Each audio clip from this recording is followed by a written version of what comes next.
You are no longer trying to find what is true. You are trying to protect the feeling that you are not fooled. And that is dangerous. Because the official story can be wrong. But that does not mean every alternative story is right. Institutions can lie. But that does not mean every person rejecting institutions is telling the truth. The media can manipulate.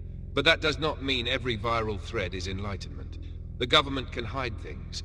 But that does not mean every hidden explanation is real. This is where some people got lost. They did not just become skeptical. They became unreachable. Every correction became a cover-up. Every debunk became controlled opposition. Every uncertainty became proof. Every coincidence became design. And eventually, the world became impossible to live in. Because if everything is fake, nothing can be trusted. And if nothing can be trusted, then truth becomes whatever gives you the strongest emotional reaction. That is not freedom. That is another prison. The split. This is where the generations split.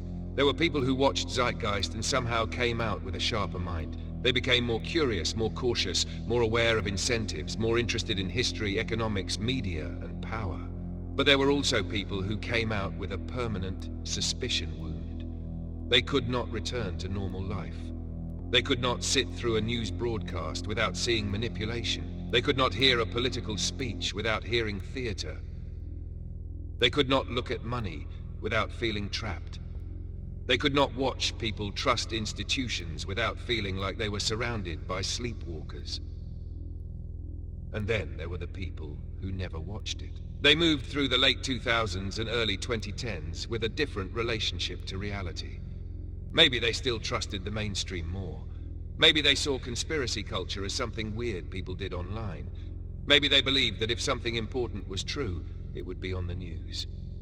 But then the world changed. Social media grew. Trust collapsed. Financial crises exposed fragility. Political scandals became constant.